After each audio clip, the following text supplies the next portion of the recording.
Today in Flex in the City, we interview Jim Fitzpatrick, President and CEO of Nixa, where Jim asks the powerful coaching question to the industry, where are we going? And see his passion and purpose in bringing diversity and inclusion to the industry. Tune in to find out what financial services can learn from Tiger Woods and the great game of golf. All that happening right now in Flex and the City. Good afternoon, everybody. This is Rachel Treese on Flex in the City, and today I have the very great pleasure to be speaking to the President and CEO of Nicsa. That is Jim Fitzpatrick. Good afternoon, Jim. Good afternoon, Rachel. Thanks for having me. You're very, very welcome. And so for the benefit of everybody out there, for all of our listeners, do you want to just tell them a little bit about who Nicsa is and what exactly you do? Sure. And again, thanks for having me. Nixa is a global asset management trade association, and we work with the industry to enhance leading practices, help educate and train employees on new issues, current issues, new regulatory issues and challenges that are facing the industry. And we work collaboratively with all of our members in the pursuit of those best practices. Absolutely. So your North Star is really a bit like ours, making financial services a better place to be in some way, shape or form. Yeah. I'd love to know a little bit about your background and your career in the financial services industry. Sure. So I actually started right out of university in the financial services industry, in the mutual fund industry, if you will. And the organizations that I worked for were always part of Nicsa. And so I started to participate in Nicsa events very early on in my career and was active and engaged with Nicsa through 30 plus years of my career.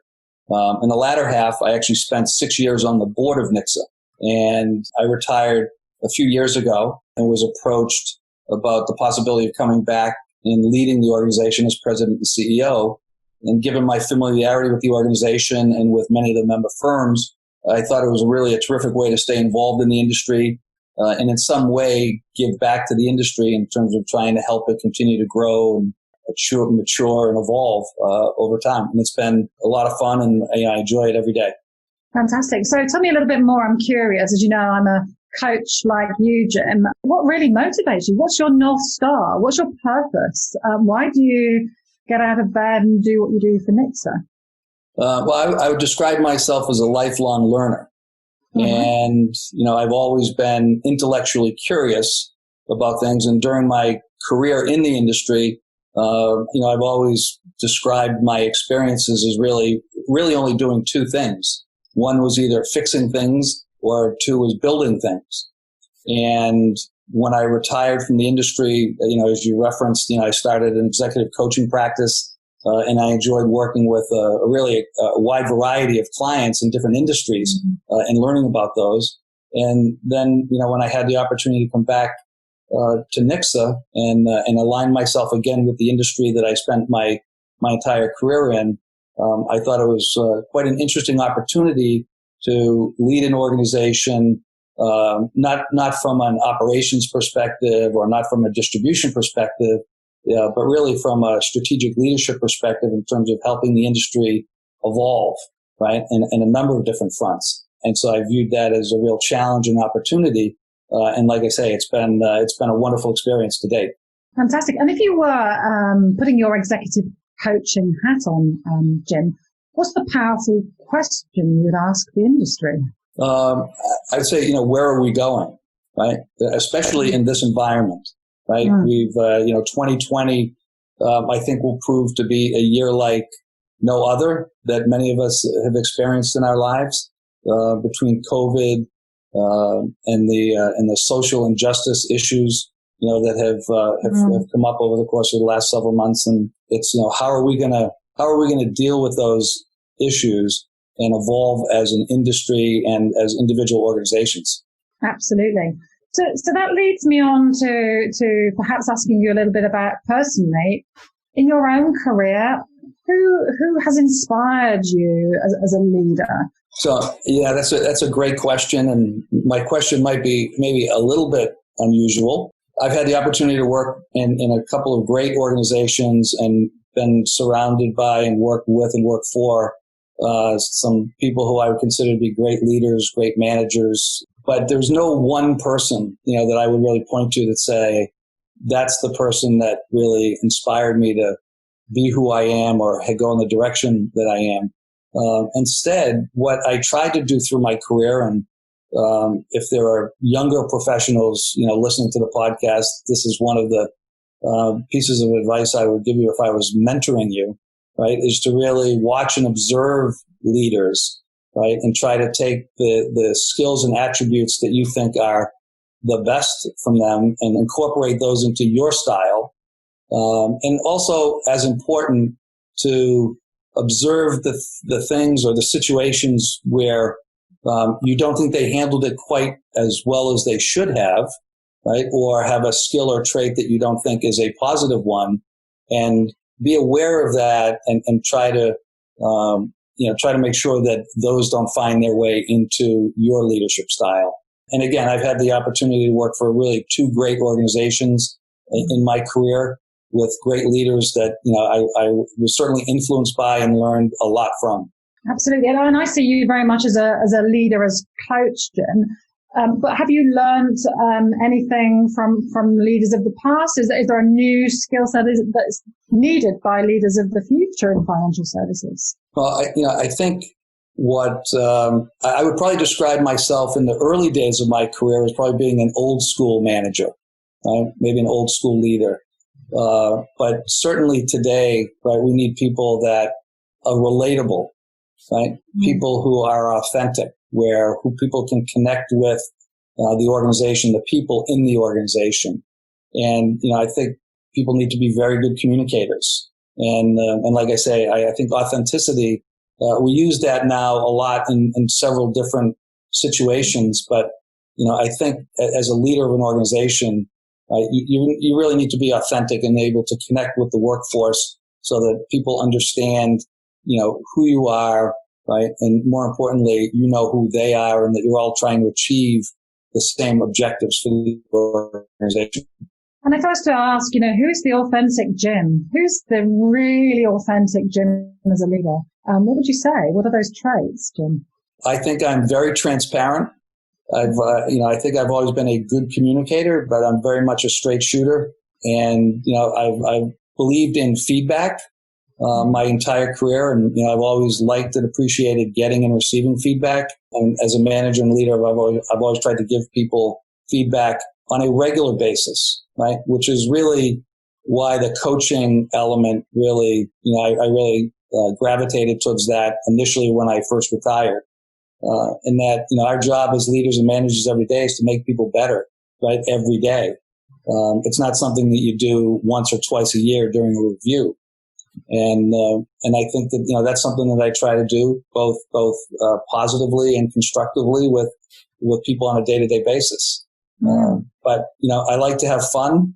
I'd like to keep things in perspective. And I think I do that a lot better today than I did, maybe in the early days of my career. And what can a leadership coaching culture do for financial services? How can it make it perform better? What's your view on that, Jim? In terms of how coaching can make the industry better? How leaders as coaches in financial services organizations can help make them perform better? Well, I think if you make an analogy of business to sports, right, it's probably very clear for people, right? If you look at lots of other industries, right, people have coaches. Yeah. And, right, it's not, even though business coaches and executive coaches is a relatively new, practice, say over the last 20 years, I think if you think about leaders being responsible for performance of the organization, right, to me, it's a very simple, analogy, right, where you're trying to make the organization perform better every day and you're trying to make individuals perform better every day. So coaching, providing feedback, guidance, direction, right, communication is critical. And I think that in the society we're in today, and I just think you'll see that continue to evolve and change, especially in kind of the post-COVID world, right, which I hope comes sooner rather than later. Right, we're going to have a more distributed workforce than we ever have before. Right, I do think people will return to the office, right, at some point. but I'm not sure that the numbers will return, right, at the same level as pre-COVID. And so we'll have a more distributed workforce, and, the ability to connect and communicate and manage your organization so that you can continue to perform at a high level is going to be even more important going forward than it has been in the past.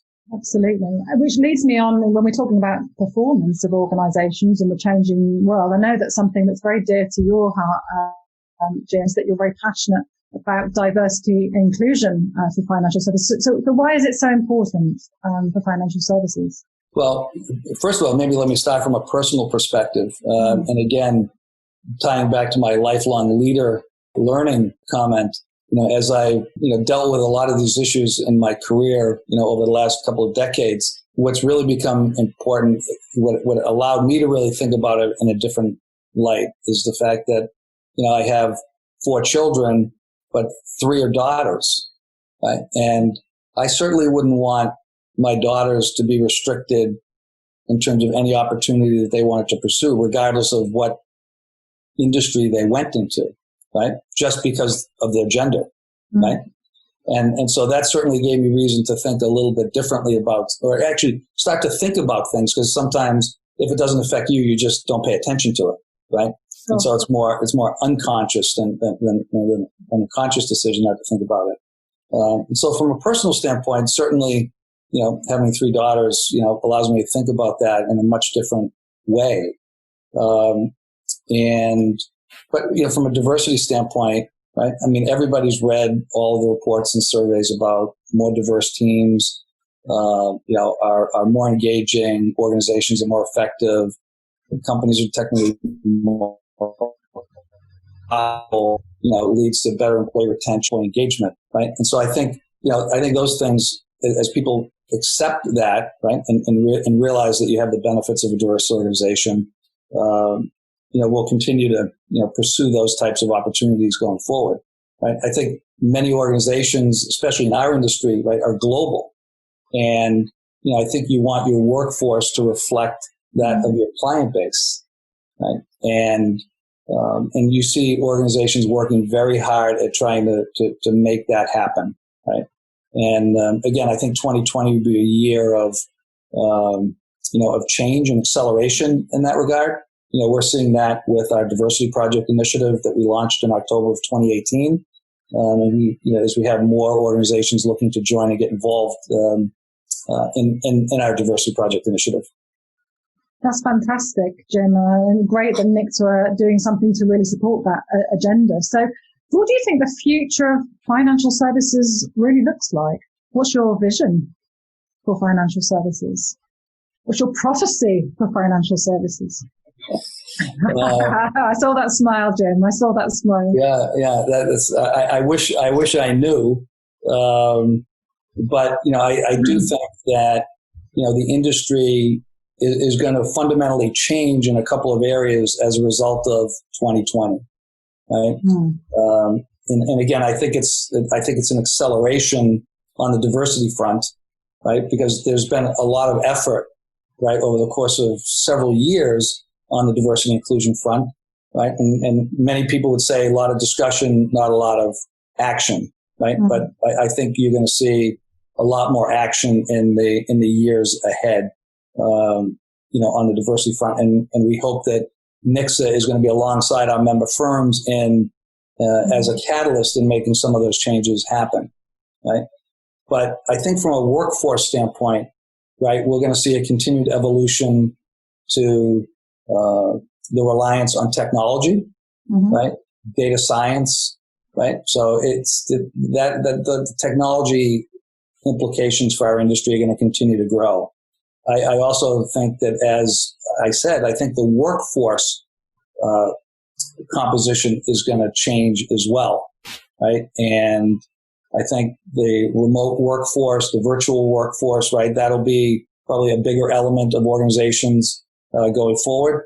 I also think if you think about functions like distribution, where they traditionally have had, institutional salespeople or wholesalers on the road, calling on advisors and clients and consultants on a daily basis, and now that's all virtual. right? I think there's going to be an element of that will permanently change, right? Yeah. And people will again rely on the technology, or maybe leverage the technology as opposed to relying on it, but leverage the technology to change the workforce, to be more effective, in an environment where obviously there continues to be a lot of cost pressure, right, on the industry, on a global basis. Absolutely. So thank you, Jim. So I'm going to segue into the fact that I know you are an athlete, and that previously you were big into ice hockey, I understand. I was when I was younger. I don't play any longer, but I don't play any longer. Yeah, not any longer, but I played all through university and probably up until I was about 30 years old. Fantastic. And now you are an avid golfer, I believe. I am. I love to play and enjoy the game. So what's your big prediction for the US Open? I think the scores are going to be high, as they usually are at the US Open. And as always, I'm hoping that Tiger comes out on top. Absolutely. So for those of you listening to the podcast, you'll know whether his prediction comes true, as this will air after the US Open. So tell me, what can financial services learn from the game of golf? I think, golf is a game that is unique to most other sports in that you play with other people, right? You're a one person team, right? Because it's your score against everybody else. But interestingly, there's also no officiating, right? For the most part, the rules are enforced by the player themselves, right? And I think when you think about the industry, from a compliance standpoint, right, and a performance standpoint, right, we're all responsible for our own performance on a day-to-day basis. And I think the parallels of the competition and compliance and performance are all, very similar in that regard. I know, again, the organizations that I work for and many of our member firms in the organization take, reputational responsibility and compliance very, very seriously, and are obviously trying to be the best in their field from a competitive standpoint. And so I think there's a lot to learn, and I think those two aspects probably jump to the front of mind with regard to our industry. Yeah, so really individual responsibility is what you're saying. Yeah, absolutely. Absolutely. I think that's a good way to look at it. Great, thank you. And so just to conclude, you are about to have your annual general membership meeting for Nicsa, I believe, on October the 7th to the 9th. How's it going to be different this year, Jim? What's going to be different? What can you tell our listeners who may be interested in coming along to the meeting? Well, the most obvious thing, Rachel, is that it's going to be virtual this year, right? And it'll be the first virtual event that Nixa ever produces. I think we'll produce virtual events in the future as part of our offering going forward. But we're excited. We think we've created a great digital platform to deliver the experience. And we have the agenda set up in such a way that we're dealing with, the human element on day one, kind of the organizational elements on day two, and then, the strategic elements on day three with, and we have 39 speakers lined up over the course of the 3 days, a terrific lineup that will conclude with me interviewing Jamie Dimon in a fireside chat from JP. Oh, wow. I wish I was there with you. Well, I could be there, couldn't I? Well, you could be there with us virtually. Yeah. So, but we have 39 great speakers and great content planned. And if anybody is interested, you can certainly reach out to info@nixa.org. And we're certainly happy to follow up with you to see how you can get involved if you're interested. That's brilliant. Jim Fitzpatrick, who is the president and CEO of Nicsa, thank you so very much for sharing your wisdom and your anecdotes about leadership in the financial services industry on Flex in the City. Thank you so much, Jim. Thanks for having me, Rachel. Appreciate it. You just listened to Flex in the City. Catch us on our next episode.